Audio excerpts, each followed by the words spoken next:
Welcome to Success at Scale, the podcast that covers business stories from experienced entrepreneurs, hopefully like you, business leaders, and startup founders on how to translate business ideas into business results. I'm your host, Gregg Stein, and today we're going to talk with Jeff Fortin, an old friend of mine. Actually, he's a young guy, but he's an old friend of mine, and he's the CEO of Sweetheart Deals, and I am literally honored to have this guy join us today. He's a master salesman, business leader, entrepreneur. He's got it all going. Jeff, thanks so much for joining us. Tell us more about you. Well, hey, Greg, like you said, you're a good friend of mine. You got the old part right, but young is also good. So, yeah, I'm the CEO of Sweetheart Deals. Started in 2014. We'll get into all that, but we're an online retailer of musical equipment, consumer audio, car audio, and that's it.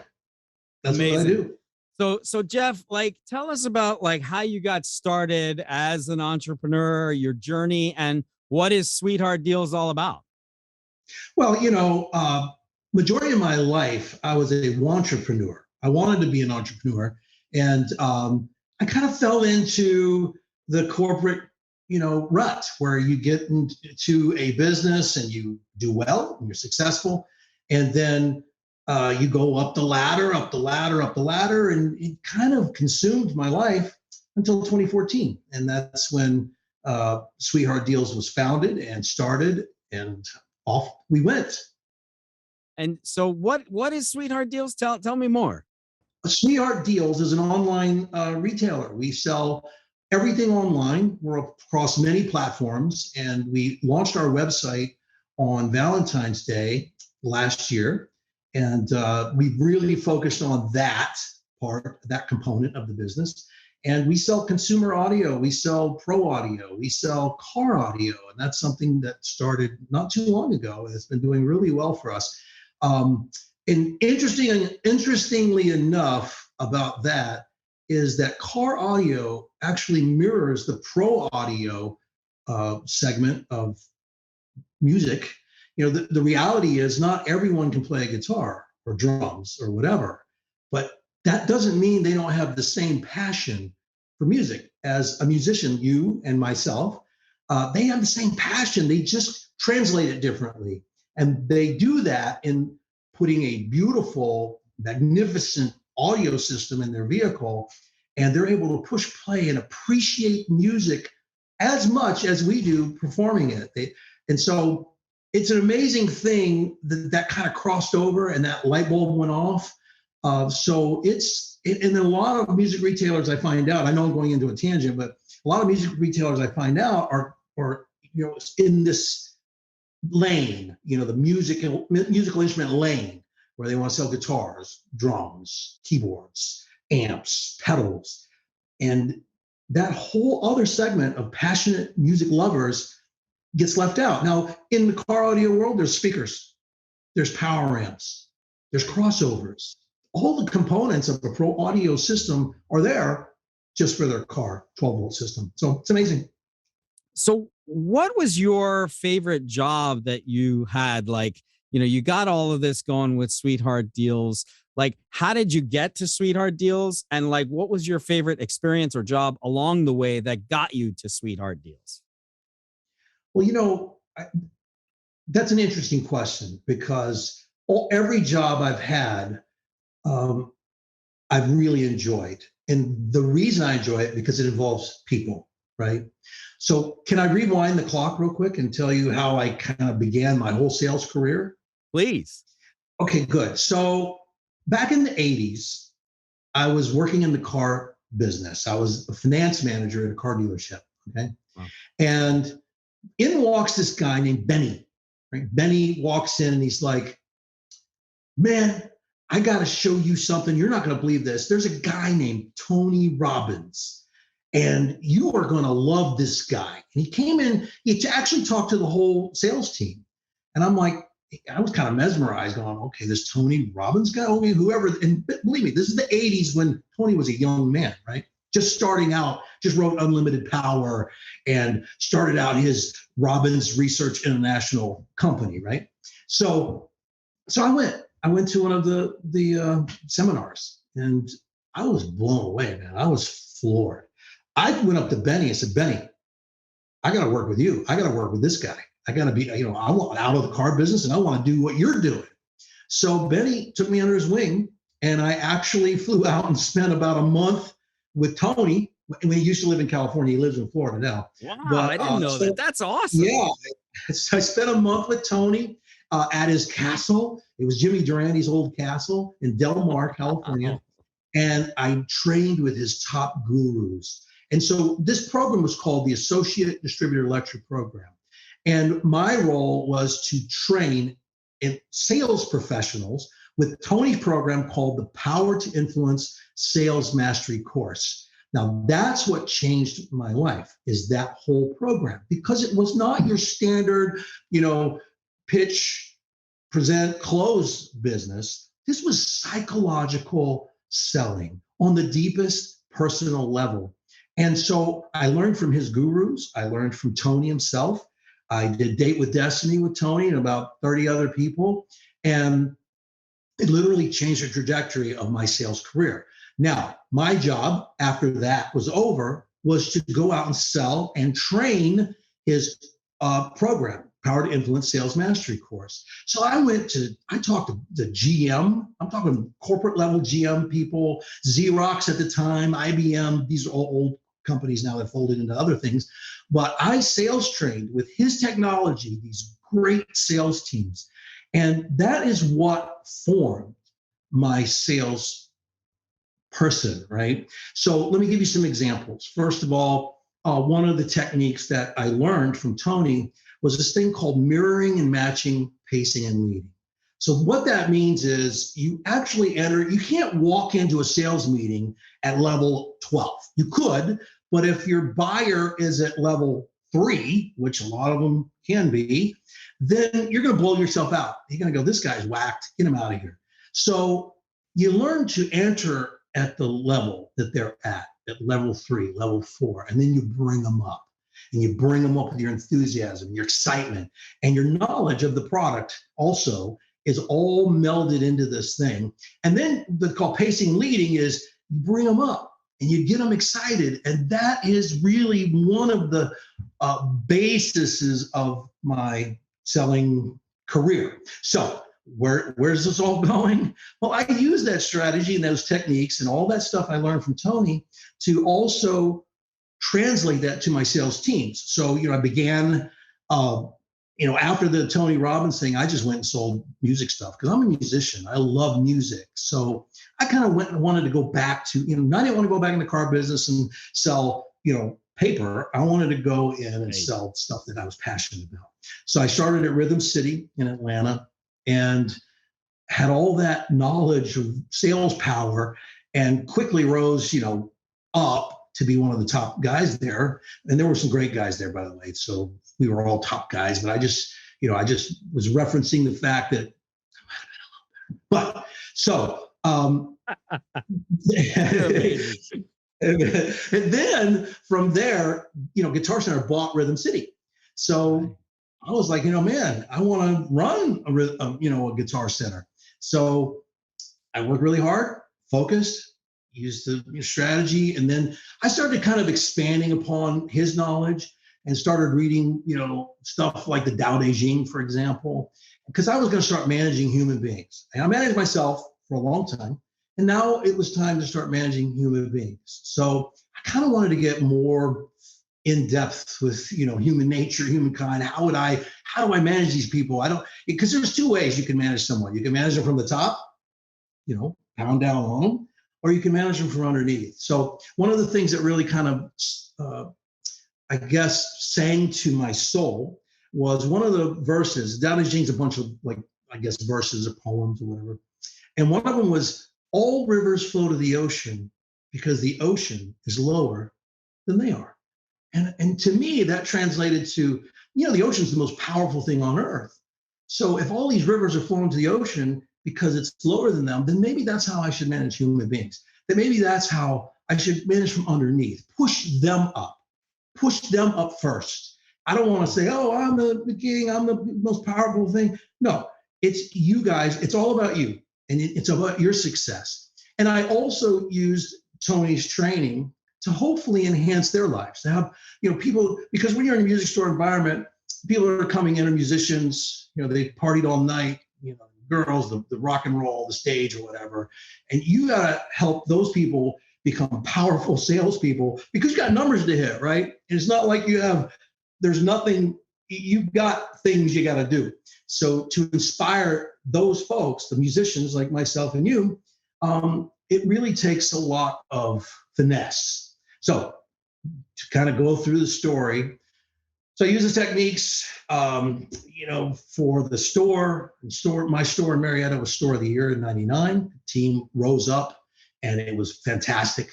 And from there, I started entertaining, maybe going into the wholesale side of things. I wanted to kind of go in that area. So I started kind of nosing around, and Gibson Guitars was looking for a Southeast Regional sales manager. And I go, bingo. So I reached out to the sales manager at the time, and I said, hey, I want to, do the thing. I want to sell guitars. I love guitars. I love Gibson guitars. And they hired me. And from there, I kind of learned the manufacturer side of things. And then another opportunity came up with a company called Musicorp, and using the same strategies and sales techniques, I was able to get, rep of the year and most growing territory and all that stuff. And then on to the next job, which was in music brands. And I was East Coast sales manager. And then, they expanded it to the whole country and all brands. And so I did that for about 10 years. And again, the team was the most important thing.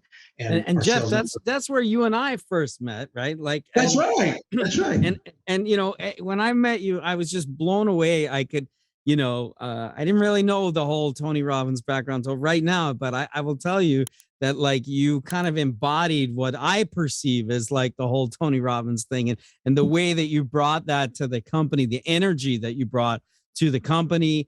And obviously the results spoke for themselves, but that's besides the point. The way that you kind of carried yourself and the energy that you brought to the company and management techniques that you mentioned. I mean, it was spot on, Yeah, well, thank you. And Gregg, of course, you are always at the pinnacle of leadership. And, I just look so up to you, man. That was an incredible time for us. Yeah, no, it really was. I mean, and I guess, for those who are watching who don't know what we're talking about, here's what we're talking about. We're talking about a company, in music brands, which is literally at this point, I think those guys are just on fire, taking over the industry, every part of it. But here's the point, right? They were playing in the consumer channel with Ion Audio, Alesis, Newmark, Akai Professional, and all these other brands. And it was a time when, the company was taken over by one guy. This guy, Jack O'Donnell, is an amazing guy. And he basically, took these companies that weren't maybe performing well and turned them into this monstrosity, this amazing conglomerate, right? I mean, it really is something. And, I think Jeff and I were really, you and I were part of that kind of journey and trajectory up. And it was, for me, it was about a total of, 7-year journey that was just absolutely amazing. I mean, it just, and meeting people like you, that was, I think you go back to that point about the people. That's what it was about, Yeah, it's about the people. That's what's most important. And also, let me caution your viewers out there, Gregg. There's a corporate game, all right? When you're in a corporate environment, and then we're going to get into the Sweetheart Deals transition in a moment.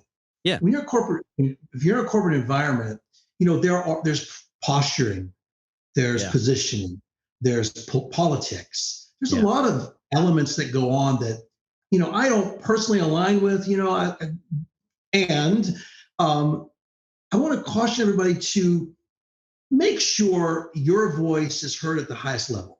Okay, because there may be people in the way that don't want that to happen. So, and also, more importantly, there's a thing called a corporate rut. All right, and that's where, as I transition into Sweetheart Deals, let me tell you what the biggest thing that stopped me from being an entrepreneur, and I was a wantrepreneur. I always wanted to have my own business, but I was afraid. I was in a corporate environment that I knew that I was going to get paid. If I performed and the team performed, we were going to get paid. And I stopped myself many times over in my entire career from taking the leap. All right. So it was the fear that stopped me. And you get in that corporate rut, it's easy to be stopped because you know you got a paycheck, you got a family, you got to take care of your family, you got to take care of yourself, you got a house, you got all this stuff, right? So that fear is real and it's strong. But let me tell you what I learned when the transition happened. I got let go in 2014, and I was like, "Whoa, that was a shock," because I didn't leave the company with ambitions to start my own company. I left the company because they were restructured and I was gone. So here I was, 54 years old at the time, putting resumes out there like 25 crazy. now. He's 25 now. Don't worry. I went back. I have a time machine right behind me, right behind this Sweetheart Deals thing. So, so check it out, man. Think about that whole feeling of having a great career and really enjoying what you were doing because you was involved with people. It was just beautiful. You were out, selling from the, leading from the front, that whole bit. And then nothing. Then there was nothing. And I'm like, oh my gosh. So here's the lesson I'm trying to teach everyone. I was afraid, but once it happened, I was forced to make a decision. I was forced to, here's my resume. Nobody's hiring a 54-year-old guy. I mean, they're not. Maybe they are, but they weren't hiring me. So I said, man, I got to do something. So I started an eBay store, And, the first year, I think I did maybe 50,000 in sales. And I have a lot of partnerships that I had built throughout my career in music and MusicCore and that with the distributors and manufacturers and all this stuff. So I had relationships already in place. And then, I leveraged that to bring on lines. And then slowly, I think the first year I did 50,000 in sales. Second year, I think I did like 400,000. So this is just eBay, by the way, 400,000. And then the next year I busted the $1 million deal. And I was like, wow, so this is really a business. So then I got serious and said, okay, it's time to scale. And I started working on, how can I, because if you're on one platform and you don't have a website, you're not worth it. The business isn't worth anything. So my goal was to go across many platforms and figure out how I can, because the challenge that you run into being an online retailer is, how do I make it efficient? Because it takes time to list one item on one platform, and then you do the same and the same and the same. So I found this tool, great tool, so that integrated them all together. So then I hired a fellow out in California to do that because, hey, we're growing fast. And so I guess the point I'm trying to make is the fear stops a lot of people, okay? There doesn't need to be any fear. Take the leap, do it, and you'll be amazed of what you can accomplish if you're forced to accomplish it. You know what I mean? So if you're thinking about becoming an entrepreneur and starting your own business, if you wait, in your mind, you're going to go, I wish I'd done this 20 years ago. I'm sure that's happened a million times over. So that's the point I was trying to make. Oh, it's spot on, man. And that's what this podcast is all about. It's about practical, pragmatic, real advice. So I'm just so happy that you brought that to the audience, because I really think that that's what, people need. They need to hear the real stuff, right? And by the way, just to throw you a little props here, Sweetheart Deals, congratulations to you, because Sweetheart Deals, I believe NAMM, National Association of Music Merchants, has voted Sweetheart Deals as one of the top 100 dealers worldwide. Yeah. I mean, what an accomplishment. Wow, Gregg, if you think about it, there are how many tens of thousands of music retailers are out there. Yeah. And to have the honor of NAMM, the NAMM organization, say that you're one of the top 100 out of all, and worldwide, there's people on that top 100 list from Australia, UK, you name it, they're on there. It's just mind blowing. And it all filters down to, it's about the people. Again, when you own your own retail business, your boss is the customer, right? So we really, that is the most important thing to our team is our customers, the people, taking care of the people, no matter what, even if it hurts, right? We're customer obsessed. We're, crazy about making our customers happy, and all of our feedback's 100% positive. And, and then it kind of snowballs. When we launched our website last year, think about this. We launched our website last year. We had zero visibility. There was nothing. Nobody knew that we even had a website. In just a short period of time, I think had the website for a year and a half now, or 2 years or whatever. February, I guess, was a year. So February, March, a year and 3 months. Our website has now overtaken 2 or 3 of our other platforms, right? So that's amazing. We've learned how to use Google AdWords. We've learned, Facebook. We're on every social media platform you can imagine. We have a great mailing list of 10,000 plus people. And, we try to give them value for their time, right? We send something out, there's something valuable in there. And we research products. We've done a lot of Wendy is responsible for this. She's created spreadsheets where she's got this thing where she gold mines for product that nobody else has listed yet, brand new stuff.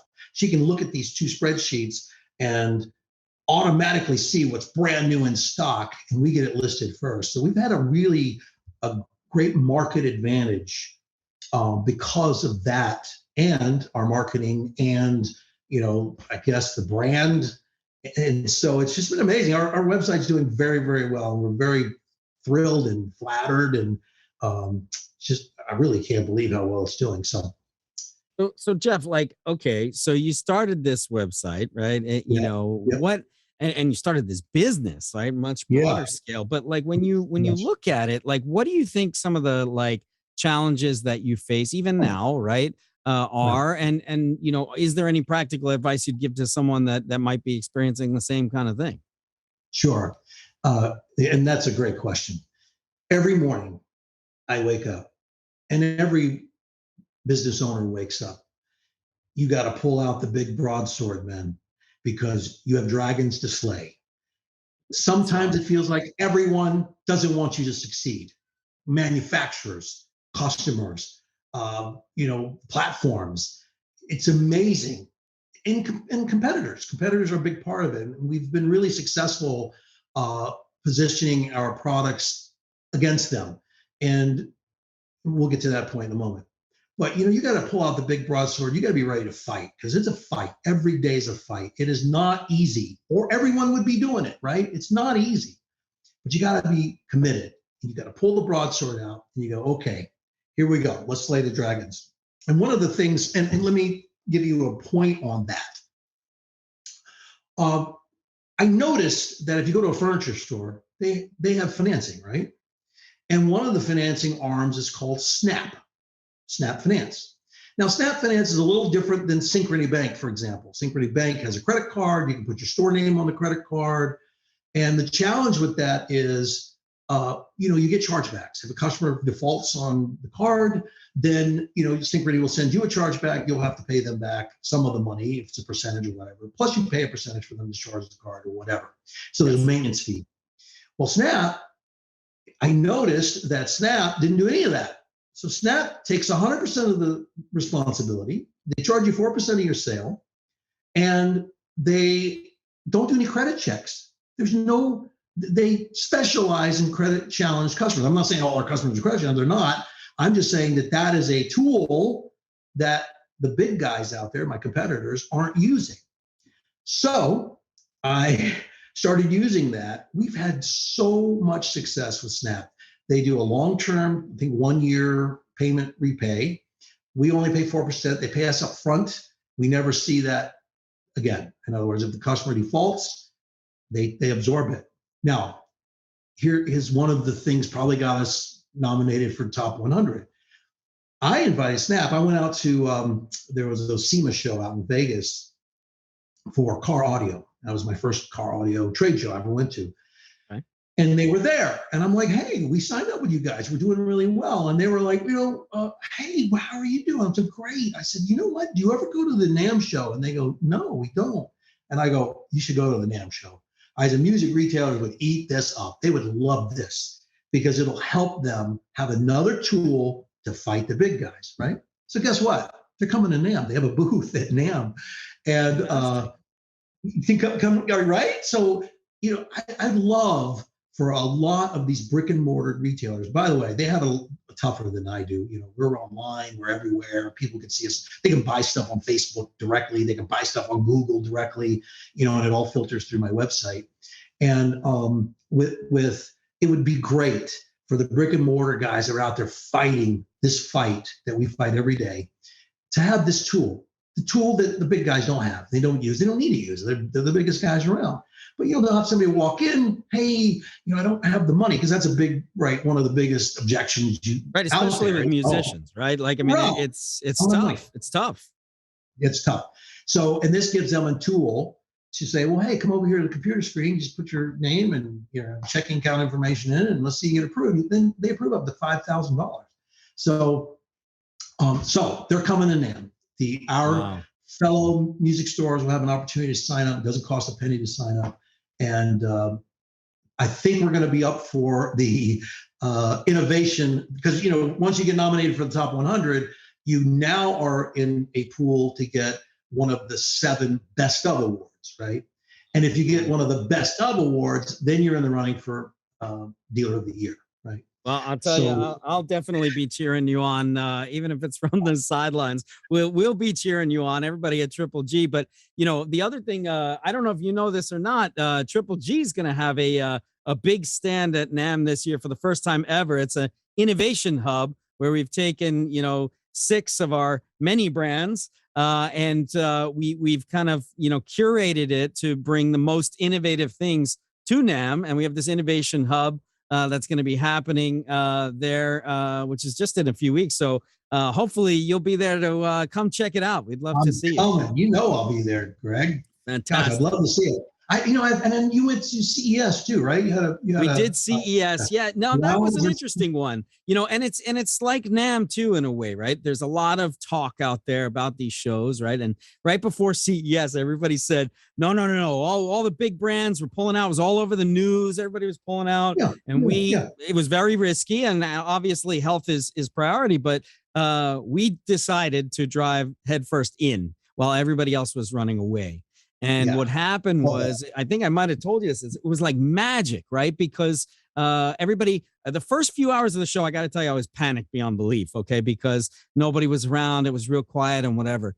But a few hours into the show, all of a sudden, bam, everybody came through. And it was just unbelievable because why? We had this curated innovation place where you could find all the coolest stuff was right there in this one little spot.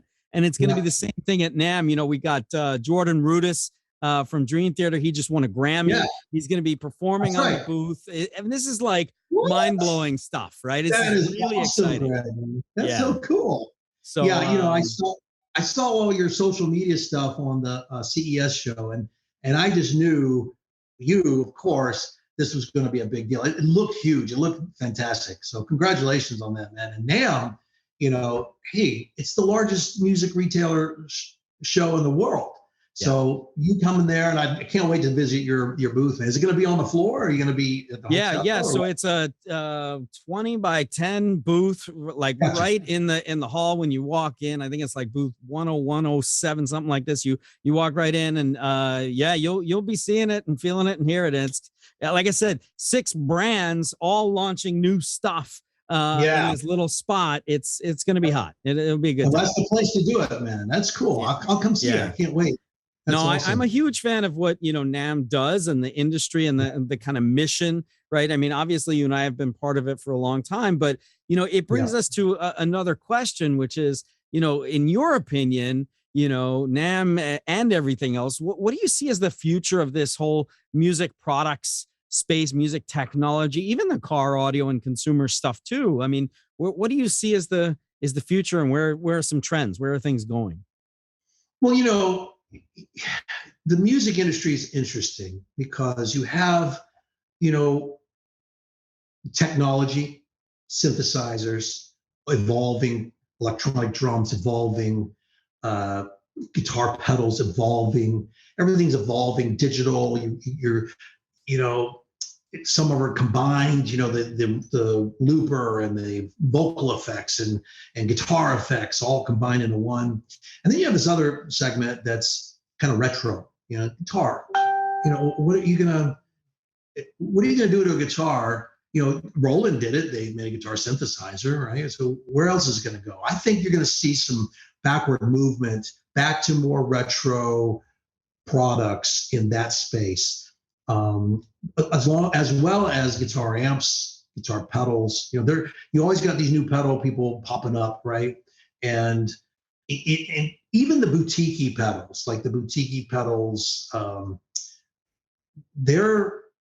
there's a space for them, but at the price point, there's not a big mass market opportunity, but it's still going to be there because you have a lot of guitar players that are passionate about their sound, beyond belief about their sound.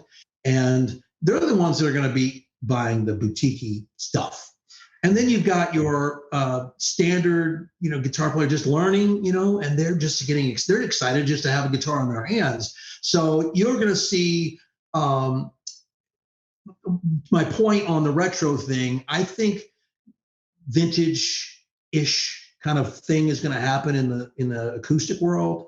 And I think that, technology is going to keep on marching forward. I mean, who knows what's next? The ADAT changed everything way back when. What's going to change something now? I don't know the answer to that other than. What about this? I mean, what about technology in your world as, in the e-commerce kind of realm, like, AI and machine learning and all of these kind of things? Do you see that playing a role in your world more, or is it a good thing, bad thing? Where do you think that goes? Okay, so I have a really good friend of mine. His name's Brandon Cooper. He's in Atlanta, and he started a company called Aphid, like the bug Aphid. Yeah. And I was entertaining joining his company for a while, and I should have. I mean, Brandon's he's one of the smartest guys I know. And he designed this thing called, it's an AI product, okay? And someone can hire this bot to work for them 8 hours a day.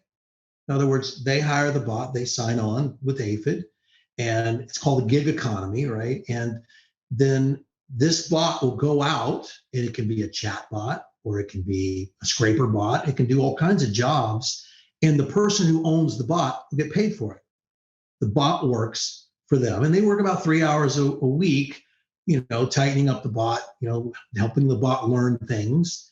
So if you want to know where I think it's going, I think Brandon Cooper already established where it's going, and Brandon's already there. I got it. I'm going to introduce you to him. You need him on your show. I would love to talk to this guy. This is the kind of guy I need to be talking to. I love it. Oh my gosh, this guy is in outer space as far as knowledge and what he's got going on.